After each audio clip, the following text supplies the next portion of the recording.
Assalamualaikum warahmatullahi wabarakatuh. Pada video kali ini kita akan membahas tentang komunikasi intrapersonal. Pada video kita sebelumnya, kita telah membahas apa itu komunikasi intrapersonal, apa itu komunikasi antarpersonal, komunikasi massa, dan banyak lagi jenis-jenis komunikasi yang bisa dilakukan. Nah, sekarang mari kita simak bagaimana komunikasi intrapersonal. Teman-teman semuanya, dalam komunikasi kita ada yang namanya kesadaran diri. Nah, pada layar ada 4 kotak. Nah, biasanya ini disebut dengan Johari window. Johari window atau jendela Johari. Nah, ada daerah terbuka, ada daerah buta, ada daerah tertutup, dan ada daerah gelap. Kalau kita lihat dari sebelah kiri, nah maka itu adalah sudut pandang dari orang lain. Sedangkan kalau kita lihat dari sebelah atas, itu adalah sudut pandang dari diri kita sendiri. Nah, misalnya seperti ini. Misalnya ada daerah terbuka. Nah, berarti ini adalah daerah yang kita kenal dan juga dikenal oleh orang lain. Ya. Berarti daerah terbuka. Artinya sama-sama diketahui baik oleh diri sendiri maupun oleh orang lain. Nah, sedangkan di sebelah kanannya adalah daerah buta. Kalau kita lihat, menurut pandang kita tidak mengenali diri, tapi diketahui oleh orang lain. Nah, kemudian daerah yang ketiga adalah daerah yang tidak diketahui oleh orang lain, tapi diketahui oleh diri kita sendiri, atau daerah tertutup.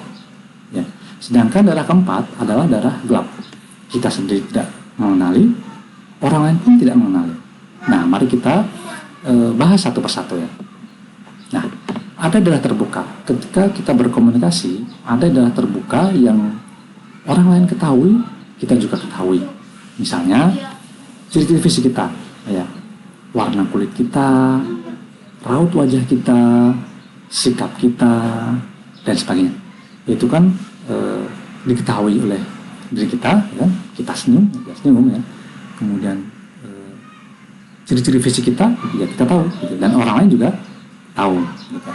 Nah, nanti akan kita bahas seberapa besar daerah ini. Ya. Kemudian ada daerah buta, daerah kita tidak mengenali, tapi diketahui oleh orang lain.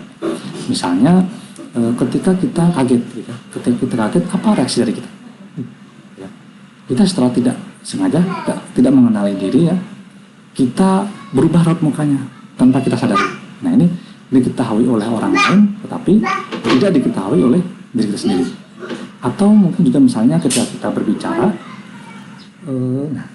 saya setelah tidak sadar gitu, bilang gitu. Nah, kadang-kadang orang tidak sadar gitu. Kalau kita bilang, padahal orang lain tahu. Atau mungkin sambil berpikir-pikir dia garuk-garuk kepala, garuk-garuk wajah, atau sebagainya. Nah, kita kadang-kadang tidak mengenali diri karena sudah biasa gitu, tapi orang lain akan mengetahui. Nah, seperti itu. Nah, kemudian daerah yang ketiga, daerah yang tidak diketahui oleh orang lain, tapi diketahui oleh kita. Ya, misalnya ketika kita berbicara, kita mempunyai masa lalu. Misalnya, saya ini agak ribet orangnya, gitu misalnya. Saya ini kalau ngomong agak-agak cadel, gitu misalnya. Awalnya orang lain nggak tahu gitu, ya, tapi kita sendiri tahu.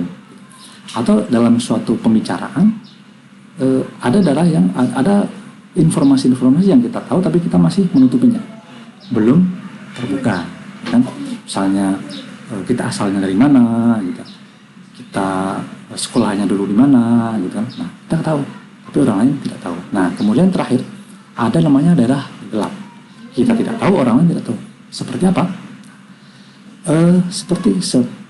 Contohnya seperti ini. Tipe kepribadian seorang itu kadang-kadang tidak diketahui oleh orang yang bersangkutan, tidak diketahui juga oleh orang lain. Nah, ini adalah daerah gelap. Bagaimana cara kita mengetahuinya? Ya, melalui tes, kan? Teman-teman sudah saya kasih link untuk melakukan tes kepribadian supaya mengurangi daerah gelap. Ya. Nah, mari kita lihat slide berikut ini ya. Pada awal hubungan orang, ya, kalau satu ini kan daerah terbuka. 4 ini daerah yang sama-sama tidak tahu. Nomor 2 adalah kita tidak tahu, tapi orang lain tahu. Sementara tidak, orang lain tidak tahu dan kita tahu.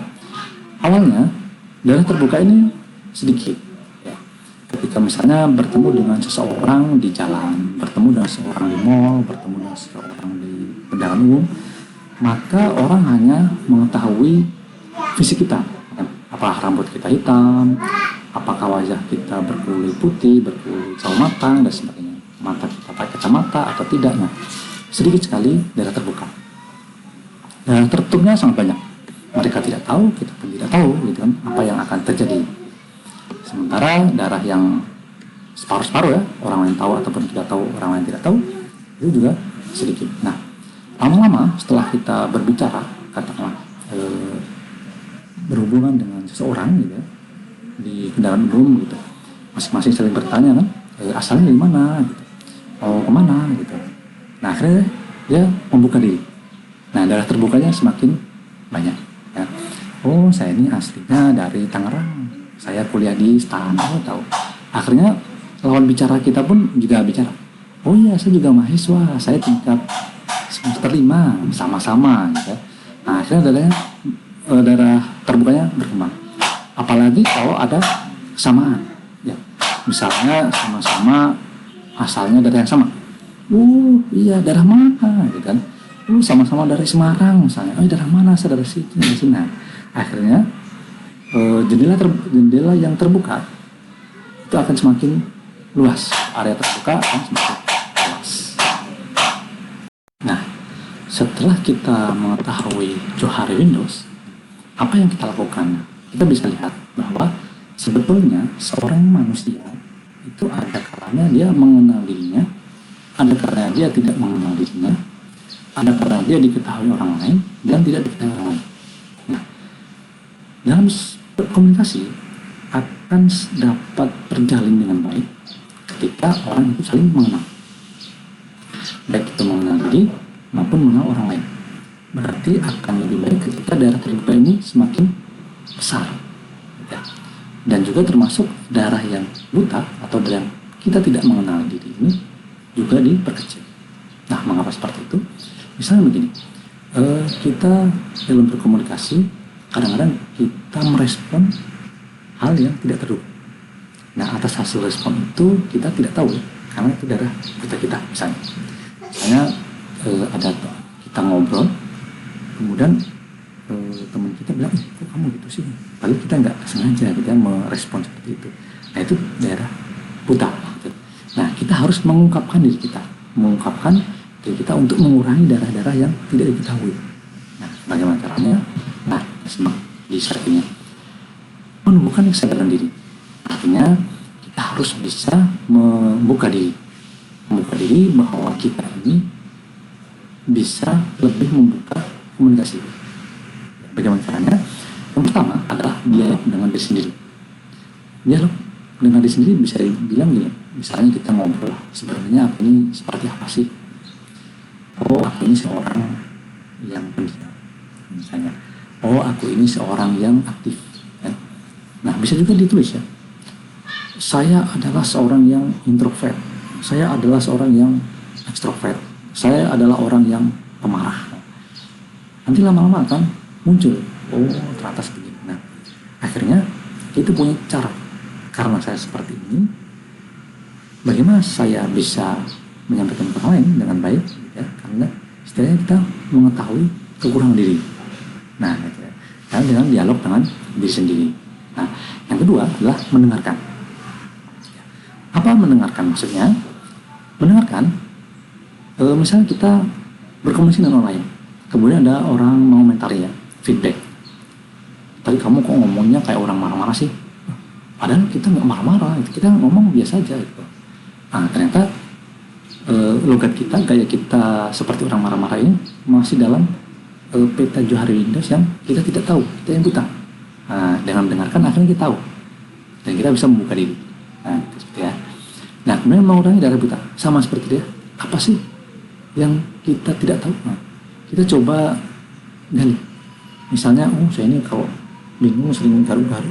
Nah, atau saya ini kalau cemas saya bertingkah yang nggak wajar. Nah, Nah ini dikurangi, ya udah dikurangi. Oh saya ini kalau mau ngomong banyak mikir, gitu kan. Jadi akhirnya nggak jadi ngomong. Nah, ini kita coba daerah yang tidak kita ketahui menjadi tahu. Nah gitu. Jadi mengurangi daerah yang buta. Nah kemudian amati diri yang berbeda. Yang keempat ya. Diri kita itu sebetulnya bisa berbeda-beda. Ketika kita ketemu dengan orang tua, mungkin berbeda. Ketika ketemu dengan teman, mungkin menjadi pribadi yang berbeda. Ketika ketemu dengan dosen, sikapnya berbeda. Nah, ini kita bisa mengamati. Oh, ternyata kalau dengan keluarga saya lebih terbuka. Ya iya, karena sudah kenal, kan. Ternyata dengan teman yang baru kenal, saya agak tertutup. Tapi teman yang sudah lama, saya agak terbuka. Nah, oh jadi saya ini ternyata seperti ini. Nah, kita mencoba menumbuhkan diri kita, mengetahui. Nah, yang keempat. Yang kelima, memperluas daerah terbuka. Artinya jangan kita terlalu tertutup. Gitu. Katakanlah kita ngobrol, coba kita buka obrolan, gitu. Dengan cerita diri kita sendiri, gitu ya. Misalnya saya ini kuliah di STEM, misalnya, sombong banget ya. bukan begitu ya. Saya ini dari Semarang, masnya dari mana? Nah, gitu. Atau mas mau kemana? Oh, saya mau ke Blok M. Oh sama, saya mau ke Blok M. Ada perlu apa? Atau ya apalah ini ya, yang bisa menjadi bahan komunikasi, ya. Jangan terlalu diam, jangan terlalu tertutup, gitu ya. Atau bahkan ditanya pun dia menghindar, gitu ya. Kayak gini, mas namanya siapa? Oh nama saya Alek, padahal namanya bukan Alek, gitu ya. Namanya Siti. Nah jadi ketika ada sesuatu yang ditutupi, maka daerah terbuka tadi akan kecil. Ketika daerah terbuka kecil, komunikasi tidak efektif. Nah seperti itu. Dalam mengungkapkan diri ada beberapa faktor. Ya, ini kita akan ungkapkan di sini faktor-faktor pengungkapan diri. Mengapa seseorang itu berbeda-beda? Ya. Yang pertama adalah besar kelompok. Ya. Ada orang, ya, dia ketika dalam kelompok yang kecil, kelompok temannya gitu, dia bisa mengungkapkan diri dengan baik, ya. Tapi ketika sudah mulai banyak, dia agak sulit mengungkapkan diri. Misalnya contohnya saya saja ya. Ketika dengan orang yang dikenal akan nyaman berbicara, gitu. Ketika dengan orang yang belum dikenal akan sulit, ya. Nah, tapi ada juga orang yang udah kenal kah, ya dia luas saja ngomongnya, enak aja ngomong, ya. Banyak yang seperti itu kan. Jadi setiap orang itu punya berbeda-beda, ya. Yang kedua, ada perasaan menyukai tidak, bukan menyukai orangnya ya, bukan menyukai antara lawan jenis gitu, tapi menyukai topik pembicaranya, gitu. Ada orang yang karena tidak tertarik, gitu ya, dan dia terkaja kan, pasif dan sebagainya. Nah ini akhirnya tidak terungkap, daerah terbuka dari tidak besar, gitu. Padahal kan belum tentu lawan bicara itu memang selalu sama, gitu ya. Nah kita harus memahami hal ini. Nah yang ketiga adalah efek diadik. Efek diadik ini misalnya seperti ini. Kalau orang lain cerita, saya juga cerita, gitu kan. Jadi dia menunggu. Kalau orang lain berbicara banyak, dia membuka diri, dia akan membuka diri, langsung akrab, gitu ya. Dia juga akrab. Tapi kalau ketemu dengan orang yang sama-sama tertutup, ya dia susah juga. Nah, tapi ada juga orang yang jadi ketemu dengan siapapun dia terbuka. Nah, ini namanya efek diadik. Nah, kemudian faktor yang keempat adalah kompetensi. Kompetensi berarti kemampuan dia dalam berkomunikasi. Nah, ini yang menentukannya, dia bisa membawa diri, dia bertemu dengan siapa, gitu. Dia bisa memposisikan dia karena kompetensinya, dia mempunyai keahlian. Nah, kemudian yang kelima adalah kepribadiannya. Ada orang itu kepribadiannya introvert, ada yang ekstrovert, ya. Ini berbeda-beda dalam pengungkapan dirinya, dan ini harus kita sadari dan kita maklumi, ya. Kemudian yang keenam adalah topik seperti tadi ya, ada rasa suka tidak suka, gitu. Kalau topiknya dia kuasai, wah semangat ngobrol, gitu. Ketika topik yang tidak dikuasai, dia cenderung menghindar. Nah, sebenarnya bukan menghindar ya, tapi ya kita ikutin dulu lah. Seperti misalnya saya sebagai dosen pembimbing akademik, kadang-kadang banyak menerima curhat, gitu kan. Topiknya kadang-kadang saya tidak suka juga, gitu. Ada orang yang curhat, Pak, saya nggak punya uang, gitu. biasa nggak suka dong gitu kan, kasihan juga gitu kan, tapi ya mau nggak mau saya harus melayani gitu ya. Mau nggak mau sebenarnya, dan banyak keluhan-keluhan yang datang gitu ya. Tapi walaupun topiknya itu tidak saya kehendaki, ya bagaimana saya tetap melayani gitu ya, jangan tergantung topiknya. Nah yang terakhir adalah jenis kelamin. Seperti biasa, bukan biasa ya, wanita itu biasanya banyak bicara gitu, dan laki-laki cenderung kebanyakan tidak lebih banyak bicara. Nah tapi ya, itu juga tidak 100% menentukan, ya tergantung kepribadian tadi, karena ada beberapa faktor tadi. Nah mungkin faktor pengungkapan diri seperti itu. Nah kita bergerak pada selanjutnya ya, yaitu imbalan pengungkapan diri. Memang kenapa sih kok saya harus mengungkapkan diri gitu ya? Selain tadi saya sampaikan adanya efisiensi komunikasi ya, karena kita lihat ada Johari Window tadi, dengan lebih terbuka maka akan lebih efektif. Nah, imbalannya atau kelebihannya, positifnya gitu ya, positifnya dengan mengungkapkan diri itu, kita yang pertama adalah pengetahuan diri kita lebih baik gitu ya. Ketika kita mengungkapkan diri, kita kan jadi tahu, oh saya ini orang seperti ini gitu ya. Oh saya ini ternyata nggak ngerti ya.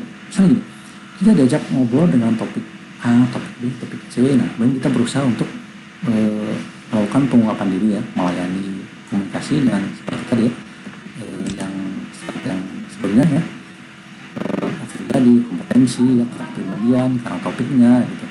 Nah kita akan menjadi lebih mengetahui potensi diri kita. Nah yang kedua, kemampuan mengatasi kesulitan. Bagaimana sih? Karena begini, seseorang ketika mempunyai kesulitan dengan pemikiran yang rumit gitu, ketika dia tidak bisa mengungkapkan itu, orang lain juga susah untuk membantu gitu ya. Ketika dia curhat gitu ya, itu kan sebagai bentuk dari cara menyelesaikan masalah gitu kan. Nah ketika dia bisa mengungkapkan hal itu, dia akan menambah kemampuannya mengatasi kesulitan. Nah kemudian ketiga, ada efisiensi komunikasi. Sudah jelas tadi ya, karena ada keterbukaan maka akan semakin enak ngobrolnya, tidak saling nyambung. Nah efeknya yang keempat, kedalaman hubungan. Nah sama seperti ketika orang itu bisa mengungkapkan diri, saling terbuka, maka dia semakin akrab. Nah, kan? Semakin akrab. Dan kok ternyata ngobrolnya nyambung ya gitu kan. Oh ternyata sifatnya sama, atau mungkin ternyata kesukaannya sama, dan sebagainya. Ini adalah imbalan dari pengungkapan diri. Namun dalam pengungkapan diri terdapat risiko. Nah risikonya apa? Risikonya yang pertama adalah penolakan pribadi dan sosial. Misalnya gini, saya cerita, saya ini orangnya suka dikit. Kan kamu jangan takut gitu ya, ada penolakan. Itu eksternal begitu lah.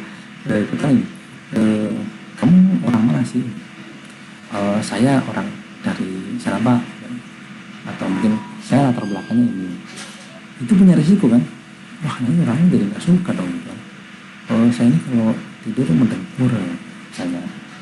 Nah ini risikonya ya, penolakan pribadi dan sosial gitu ya. Gitu. Nah yang kedua, kerugian material ya, kerugian material bisa kan, kita jadi nggak dipercaya lagi gitu. Kita jadi nggak dipercaya, image kita turun gitu kan, image turun gitu. Waktu kita misalnya presentasi bisnis ya, ketahuan lah kita kejelekannya gitu kan. Ya ini risiko, namanya risiko itu hal yang negatif ya.